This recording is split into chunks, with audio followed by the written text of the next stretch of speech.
Hello everyone, welcome to a new episode. Today we will talking about where USMLE is valid and accepted and how it can make things easier for you in terms of getting your medical license. Plus a little bit of life update and more. Stay tuned. Let's jump to the video.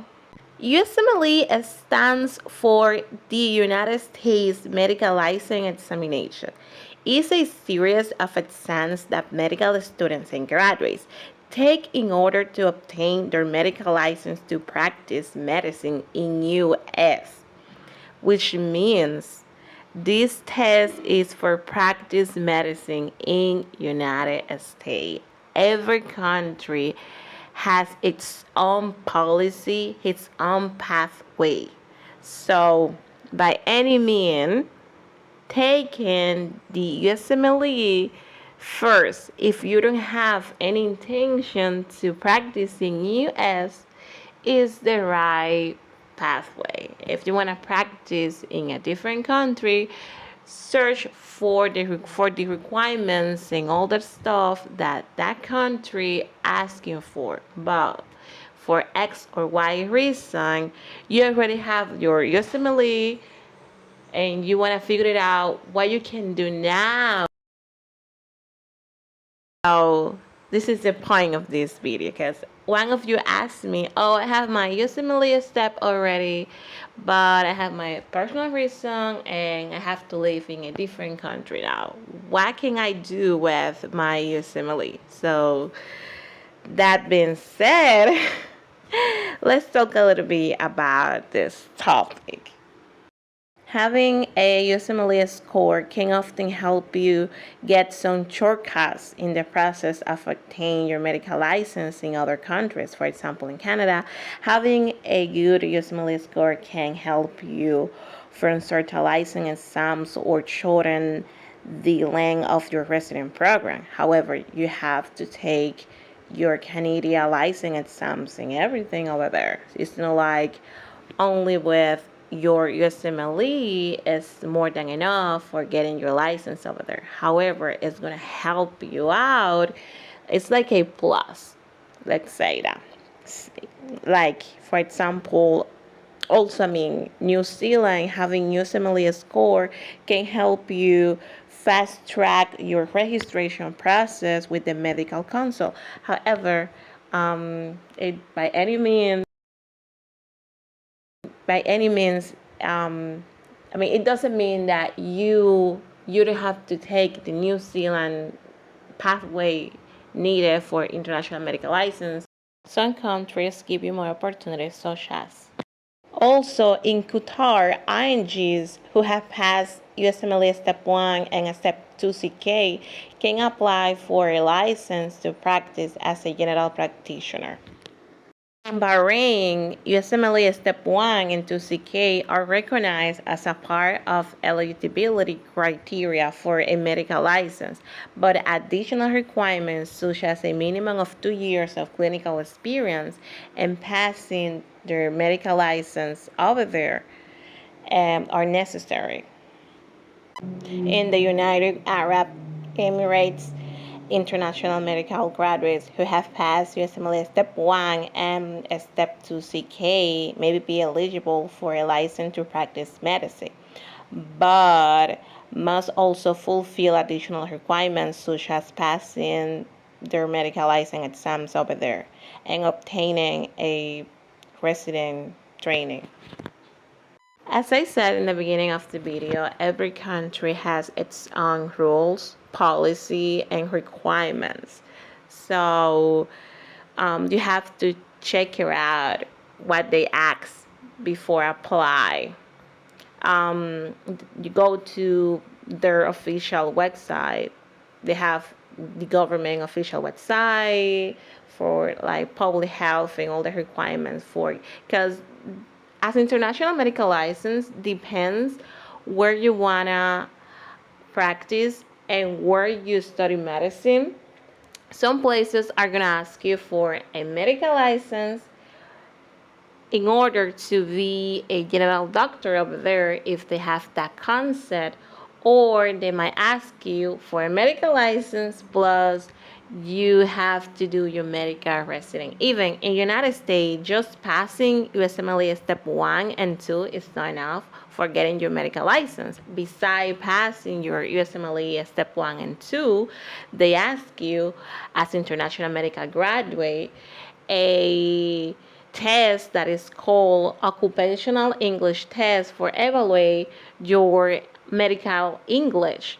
It's like your C1 level or advanced English. It's like a TOEFL but orientated for medical terms and terminologies and medical language. And beside your OET occupational English test, you need to apply for pathways. And each pathway has different requirements. So even in United States, it's not only pass a step 1 and a step 2. You need an OET, and also you need to apply for a pathway in order to get your medical license. I want to highlight certain countries that I know are really popular. So let's go with Canada. So even you have your USMLE pass already, you need to fulfill the requirements for the Canadian medical license. You have to take their license test over there. For sure, you have shortcuts, but it doesn't mean because you have your USMLE, automatically you're gonna have the Canadian license, medical license. No, it doesn't work like that. Even you have your USMLE, you have to take the Canadian medical license test and do all this process over there. However, you have certain benefits because for sure you have your USMLE already passed. It doesn't mean that if you don't have your USMLE already, it's not beneficial over there. For example, if you're applying for resident over there, your USMLE score are recognized by many Canadian resident programs and can be useful as a way to be more competitive even. Same with New Zealand and UK.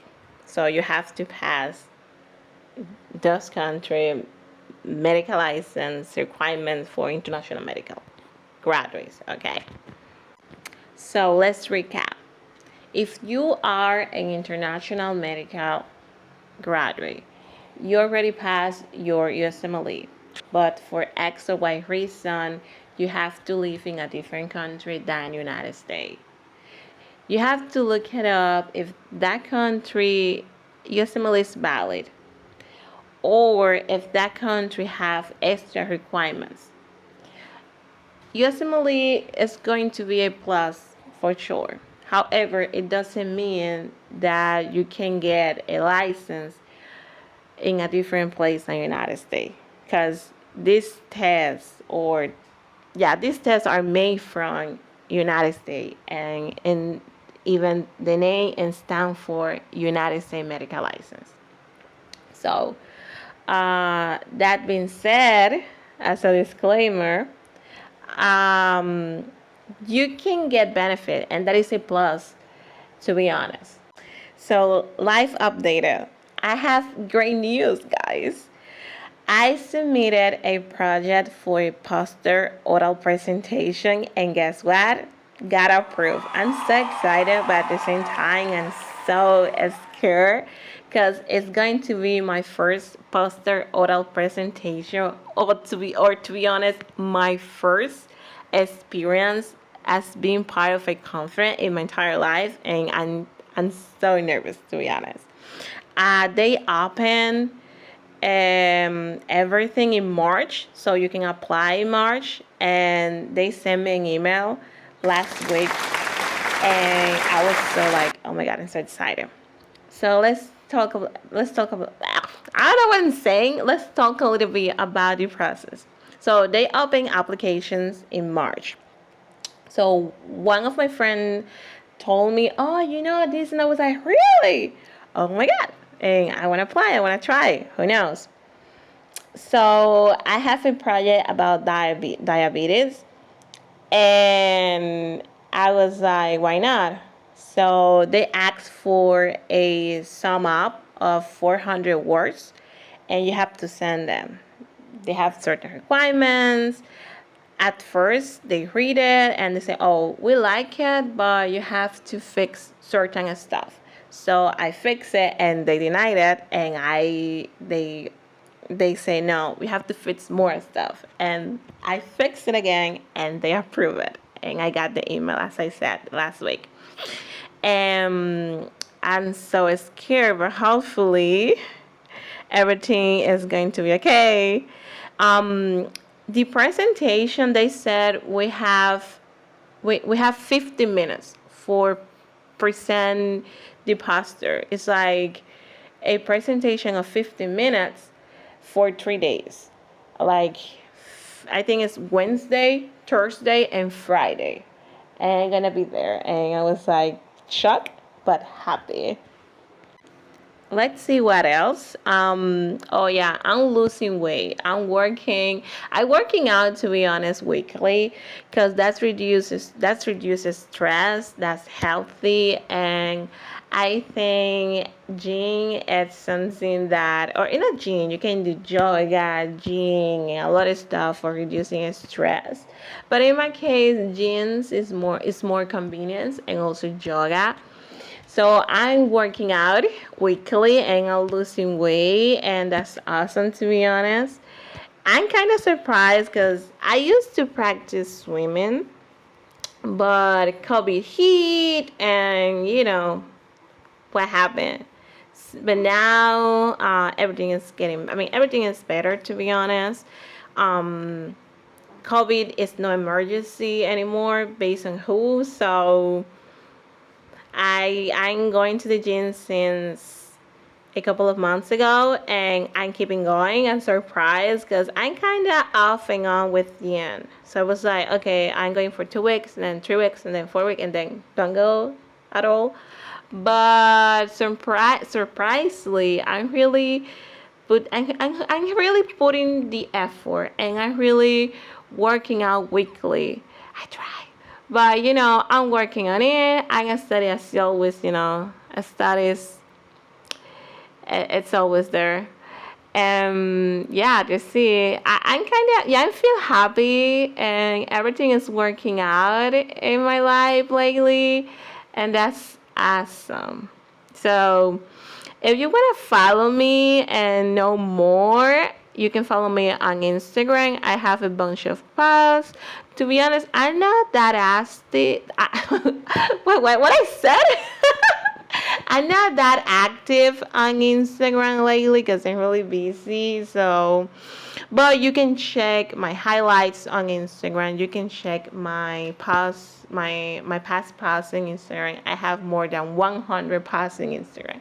I talk about everything, observership in US, um, study techniques, everything over there. So you can check my Instagram. Also, I have TikTok and Twitter, but to be honest, I'm not that active as I said, but you can follow me there. I have content on TikTok, but I have more content on Instagram. So I highly recommend you to follow me on Instagram because I have a bunch of stuff. So that's it for this video. See you soon. Bye.